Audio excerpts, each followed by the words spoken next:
جب قیامت کا دن آئے گا تو اس دن صدیقین، شہداء اور صالحین ہی اپنی قبروں سے باہر نکلے ہیں۔ یہ وہ لوگ ہیں جن کی کامیابی کا فیصلہ دنیا ہی میں ہو گیا تھا۔ یہ وہ لوگ ہیں جنہوں نے خدا کو بن دیکھے مان لیا، اسے چھوئے بغیر پا لیا، اس کی صدا اس وقت سن لی جب اس کی آواز سننے سے قاصر تھے۔ یہ لوگ اس کے رسولوں پر ایمان لائے اور اس کی نصرت اور اطاعت کا حق ادا کر دیا۔ ان کی وفاداری اپنی مذہبی شخصیات، اپنے لیڈروں، اپنے قرضے کے اکابرین اور اپنے باپ دادا کے عقائد و تعصب سے نہ تھی، بلکہ صرف اس سے خدا اور اس کے رسول سے تھی۔ انہوں نے خدا پرستی کے لیے ہر دکھ جھیلا، ہر طعنہ سنا، ہر سختی برداشت کی، اعلیٰ اخلاق اور بلند کردار کو اپنی زندگی بنایا، خدا سے محبت اور مخلوق پر شفقت کے ساتھ زندگی گزاری۔ عبداللہ، آج ان لوگوں کے بدلے کا وقت ہے اور یہ ہے ان کے بدلے کا آغاز۔ صالح کی بات سنتے ہوئے میرے چہرے سے حیرت اور اس کے چہرے سے خوشی ٹپک رہی تھی۔ مگر میں تو جنت میں تھا، صالح نے ہنستے ہوئے میری بات کاٹ کر کہا۔ شہزادے، وہ برزخ کا زمانہ تھا، خواب کی زندگی تھی، اصل زندگی تو اب شروع ہوئی ہے، جنت تو اب ملے گی۔ ویسے وہ بھی حقیقت تھی اور یہ بھی حقیقت ہے، دیکھ لو تمہاری اور میری دوستی وہیں پر ہوئی تھی۔ میں اپنا سر جھٹک کر اسے دیکھنے لگا۔ کچھ میری سمجھ میں آ رہا تھا اور بہت کچھ سمجھنا ابھی باقی تھا، مگر اس لمحے میں نے اپنے آپ کو صالح کے حوالے کرنا زیادہ بہتر محسوس کیا۔ اب صالح اس کے ساتھ نیکی کا فرشتہ تھا۔ صالح سے اس کی دوستی اس وقت ہوئی جب موت نے اس کو زیادہ درست الفاظ میں فانی دنیا کے دھوکے سے نکال کر حقیقت کی دنیا میں قدم رکھوایا۔ لوگ موت سے بہت ڈرتے ہیں، مگر میرے لیے موت ایک انتہائی خوشگوار تجربہ تھی۔ ملک الموت عزرائیل کا نام دنیا میں دہشت کی ایک علامت ہے، مگر میرے سامنے وہ انتہائی خوبصورت شکل میں آئے۔ انہوں نے بہت محبت اور شفقت سے میری شخصیت یعنی میری روح کو میرے جسم سے جدا کیا۔ میرا جسمانی وجود سابقہ دنیا میں رہ گیا اور میری اصل شخصیت کو انہوں نے اس دنیا کے جس نام عالم برزخ تھا منتقل کر دیا۔ برزخ کا مطلب پردہ ہوتا ہے۔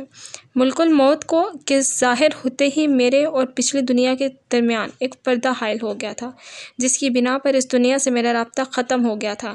میں نہیں جانتا تھا کہ میری جدائی کے غم میں میرے اہل خانہ پر کیا گزر رہی تھی، لیکن مجھے یہ یقین تھا کہ میری تربیت کی بنا پر وہ خدا کی رضا پر صابر اور شاکر ہوں گے۔ میں اپنی اصل شخصیت سمیت اب ایک نئی دنیا میں تھا۔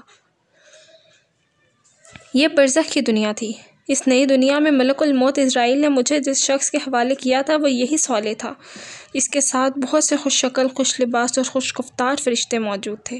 ان سب کے ہاتھوں میں گلدستے، زبان پر مبارکبادیاں اور سلامتی کی دعائیں تھیں۔ مبارک سلامت کے اس ماحول میں وہ سب مل کر مجھے یقین دلا رہے تھے کہ آزمائش کے دن ختم اور جنت کی عظیم کامیابی کے دن شروع ہو گئے ہیں۔ اس وقت صالح نے مجھے یہ خوشخبری دی کہ برزخی زندگی کے آغاز پر میرے لیے پہلا انعام پروردگار ارض و سماوات کی حضور پیشی ہے۔ اس نے مجھے بتایا کہ یہ اعزاز ہر شخص کو نہیں ملتا۔ میرے لیے یہ خوشخبری جنت کی خوشخبری سے بھی زیادہ قیمتی تھی۔ ان سب کی معیت میں میرا سفر شروع ہوا۔ یہ نئی دنیا تھی جہاں فاصلے، مقامات، زمان یعنی ٹائم اور مکان، اسپیس کے معنی اس طرح بدل گئے تھے وہ الفاظ کسی جامع میں بیان نہیں ہو سکتے۔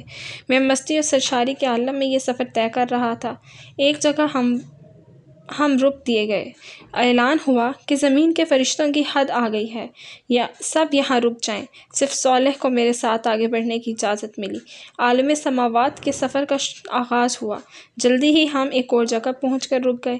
یہاں جبرائیل امین خاص طور پر میرے استقبال کے لیے آئے تھے۔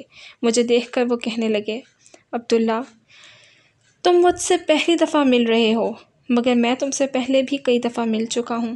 پھر ہولے سے میرا کندھا تھپ تھپاتے ہوئے بولے، آقا کے حکم پہ کئی دفعہ میں نے تمہاری مدد کی تھی، مگر ظاہر ہے کہ تم اس وقت یہ نہیں جانتے تھے۔ آقا کے لفظ سے میرے چہرے پر ایک روشنی پھوٹی، جسے جبرائیل کے نورانی وجود نے الفاظ میں ڈھلنے سے قبل ہی پڑھ لیا اور کہا، آؤ چلیں، میں تمہیں تمہارے ان داتا سے ملواتا ہوں۔ نبیوں کے علاوہ یہ اعزاز بہت کم انسانوں کو حاصل ہوتا ہے کہ وہ اس طرح بارگاہ واحدیت میں پیش کیے جائیں۔ تم واقعی بہت خوش نصیب ہو۔ ہم آگے بڑھے تو میرے ذہن میں ایک سوال پیدا ہوا جس کا پوچھ لینا ہی مناسب تھا۔ تو میں نے جبرائیل علیہ السلام سے عرض کی، کیا ہم سدرۃ المنتہا کی طرف جا رہے ہیں؟